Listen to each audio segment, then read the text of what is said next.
Welcome to the Money School podcast for Wednesday, November 25th, 2020.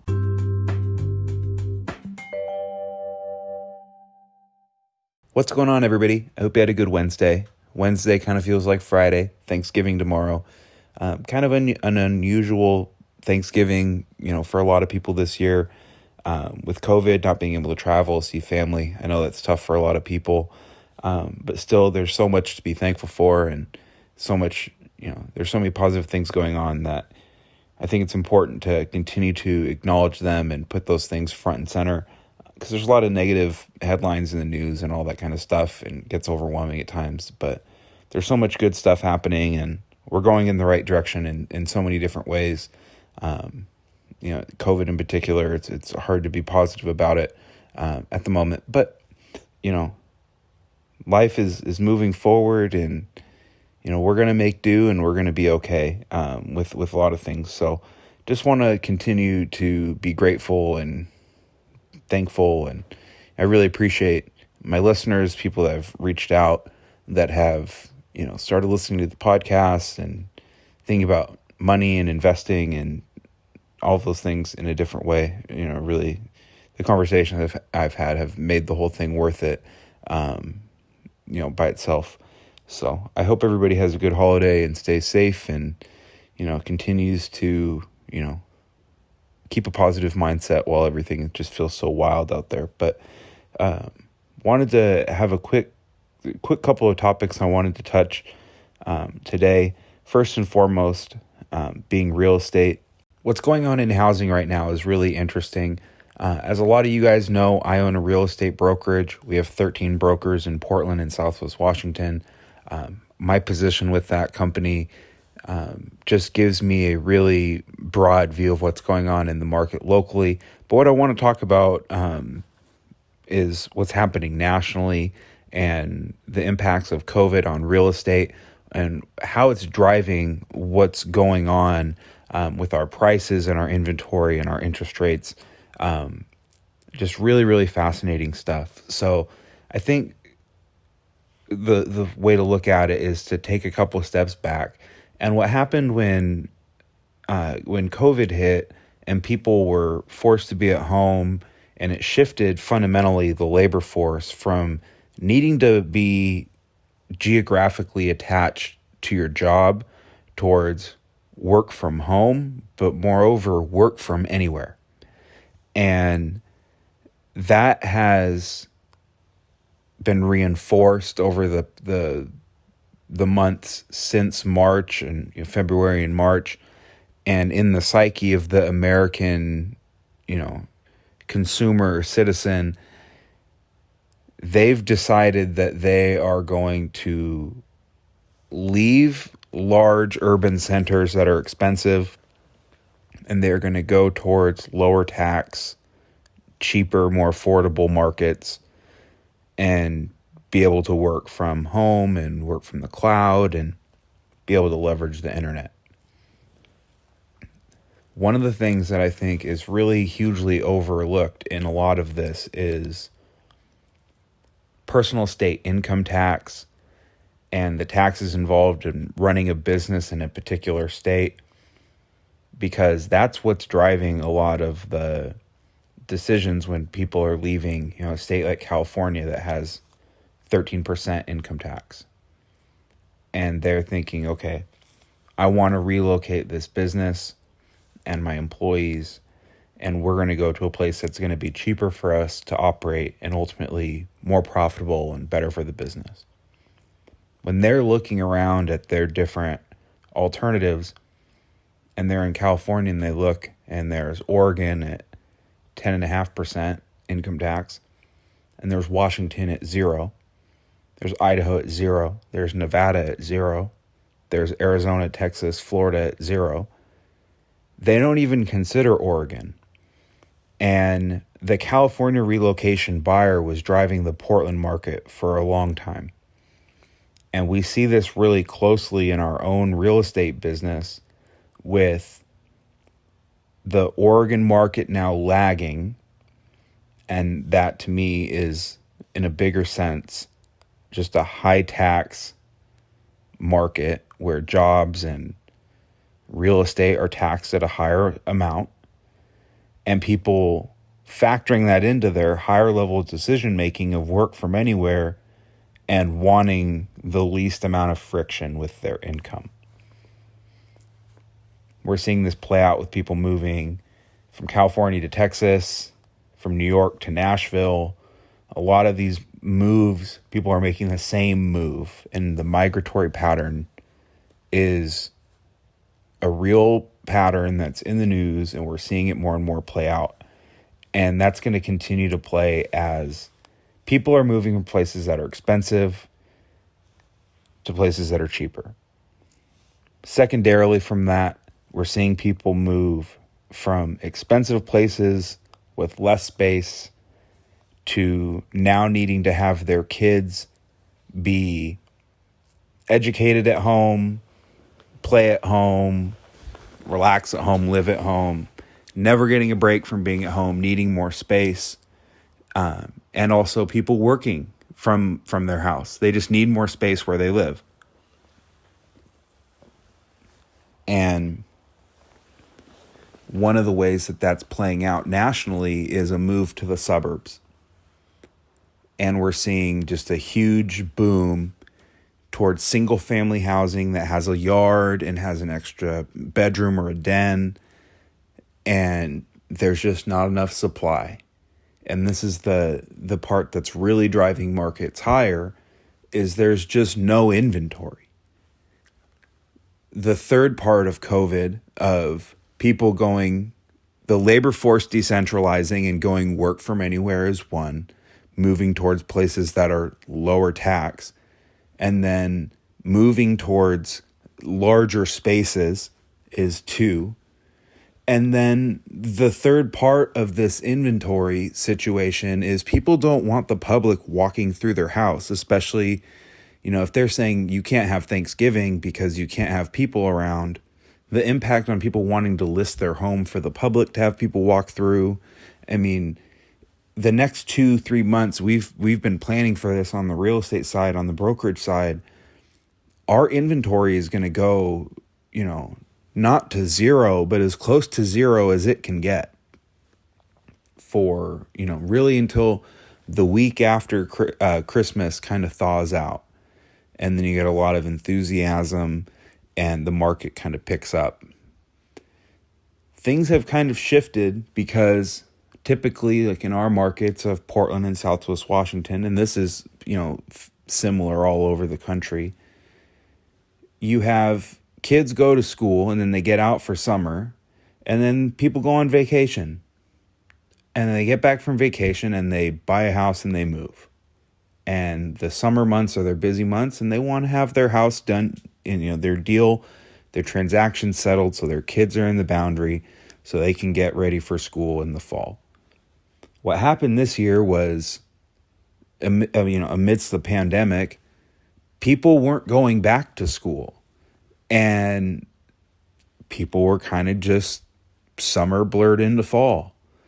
And this is something that I've been pretty adamant about, is I don't think the summer selling season is going to end, because summer really didn't end. It just blurred into fall.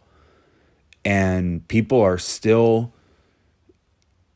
urgent to make a move with their housing situation, that we weren't going to fall off, fall winter like we normally do. And that's exactly what's played out. And it's continued to put just immense pressure on the inventory levels. There's been some really interesting stats that came out. Just the numbers across the board are, real estate numbers typically aren't in the double digits. High single digits, 6, 8, 9% growth, that's sustainable in real estate.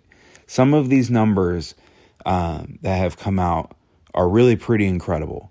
The majority of residential real estate statistics are broken up into either existing home sales or new home sales. Both of the numbers are off the charts. Existing home sales are homes that are already built, that people are living in, that are already existing, straightforward with the name. those sales are the most under pressure with the supply constraints of people not wanting, strangers in the public walking through their house. And that's where you're starting to see prices explode, and just the demand for the houses it's so huge that everything is in a bidding war, and you're starting to see multiple offers on everything. We've been in multiple offer on everything under 500K in our markets for off and on for several years, and it's pretty intense at the moment. Just some of the numbers that have come out that were particularly eye-catching were existing home sales contracts are up 26%, same period last year. New home contracts are up 41%. That's really, kind of proves the point right there that the market's booming. The demand side is huge. Supply is constrained. There's nowhere for these people to go. So they're buying new home. They're just writing offers on brand new houses. And to follow up with that, the number of homes of those new contracts, the percentage of those new homes that haven't been started that are to be built is 66%, which that's a huge pull forward of a lot of the demand for next year, where a lot of these houses haven't broken ground and the contracts are essentially either a lot hold or earnest money, and these houses won't be delivered for 6-8 months. We have a tremendous amount of this happening internally with our company, with lot holds, deals that we're putting in escrow, new construction, people that are wanting to sell their house and take advantage of the strong prices and the ability to negotiate a good deal right now from the sell side.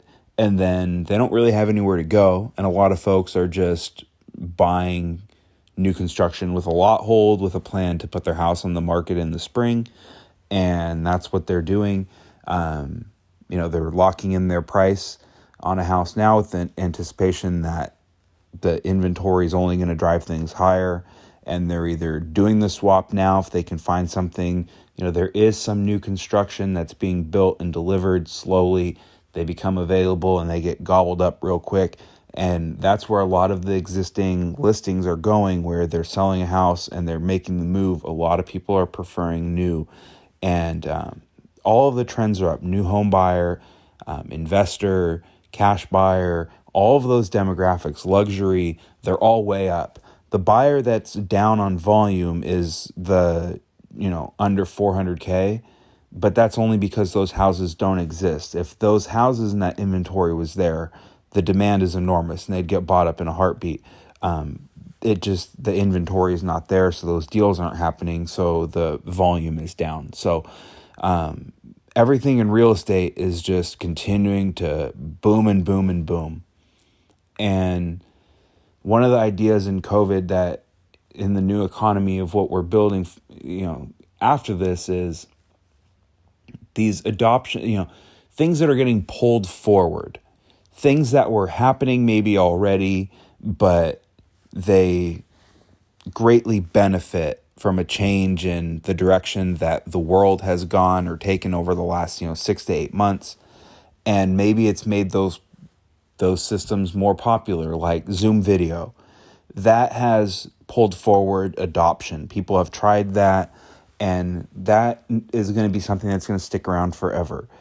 Same with, DocuSign and digital payments with Square and the Cash App, and Shopify selling stuff online. And Square and Shopify got all of the businesses online,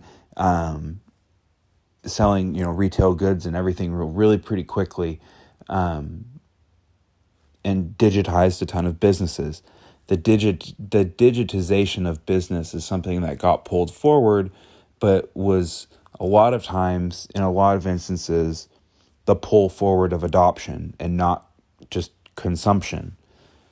If there's a ton of demand that's one-time demand and you burn that up by consuming it and it goes away, that's a pull forward that's negative for business and for the economy.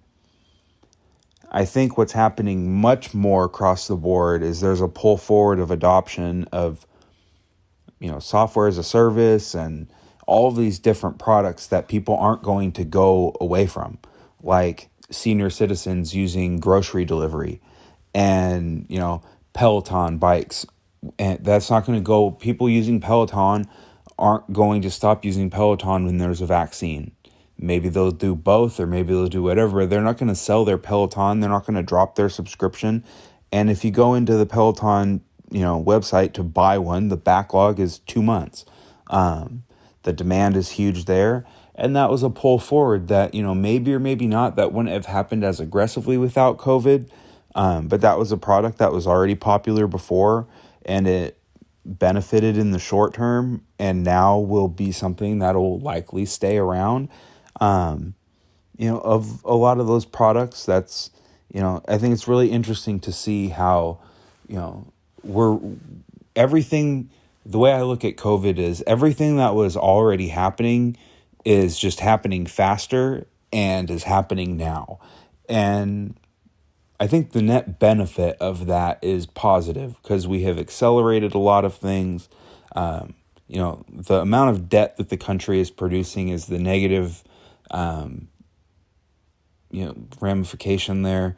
But we've made incredible progress with, the amount of lives that have been lost to COVID is enormous. But if you think about human history, if this was to happen any other time, how horrible it could have potentially been. And I don't care what you think about President Trump. I don't care what you think about vaccines. The response from the medical community and whoever is actually responsible for everything happening, the coordinated effort to get a bunch of shots on goal and get like actual vaccines and therapeutics that are working. I mean, that's a huge accomplishment for mankind. So despite the amount of cases booming and people losing their lives and the disruption that it's causing, I feel like we can't lose sight of the fact we should be proud of we're not handling it socially as well as I think we could. But in terms of technologically and with the science around just using mRNA and, researching, big data and using all of these systems that we've never been able to use, like, machine learning and AI and all of these companies like NVIDIA that are having these quiet, unsung contributions towards the advancements of technology that are empowering these companies to solve these problems so quickly. Like, that's awesome. That's part of the reason why the economy has exploded back in such a positive way. So I think we've pulled forward a lot of things that were going to happen anyways. And real estate seems like it would be in a bubble, but with the amount of money that they created in the COVID crisis, there's a ton of liquidity. Interest rates, the average rates are under 3%. And as supply is low supply and high demand means prices go higher. So we're seeing double-digit prices in a lot of the country, which, the rule of 72, if you divide 72 by your average return, that's your average doubling time. If you're getting 12% on your house, it means you're doubling your house every 6 years. So just tremendous wealth creation when you can borrow money at 3 and make money at 10. It's just, especially when you only need to put 3% down to buy anything. So the leverage and the liquidity of dollars, I think it's a great opportunity to buy real estate if you can get your hands on something. But those are the dynamics that are going to continue to play out. The last little bit of news that came out today that I wanted to touch before the holiday break was Mark Cuban and Chamath Palihapitiya. Chamath does a lot of SPAC investing and leads pipe rounds, which basically means they have one company that's just a shell that has a blank check and a ton of cash, and then they merge with an idea, and that idea can be a company or a private business or just even a product, and the SPAC will take it public and allow investors to invest in it.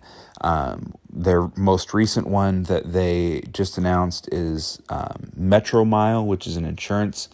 It's a car insurance company that just really leans heavily on data analytics and technology and machine learning. When Mark Cuban and math are in a pipe together, you're probably going to make money. So keep an eye on that. When that's going to be a SPAC that the first day of trading, if I can get my hands on it, I will definitely try to be a part of. The thing with insurance is that's great is what Warren Buffett has done forever. People pay their premiums. It goes into a big float. You invest that float, and you can make a ton of money off of the money that of the premiums before you have to pay anything out. And it's just a good business to sell services into a flywheel of services. And Chamath kind of has a preoccupation of wanting to be the next Warren Buffett. So Warren Buffett uses a bunch of different insurance companies.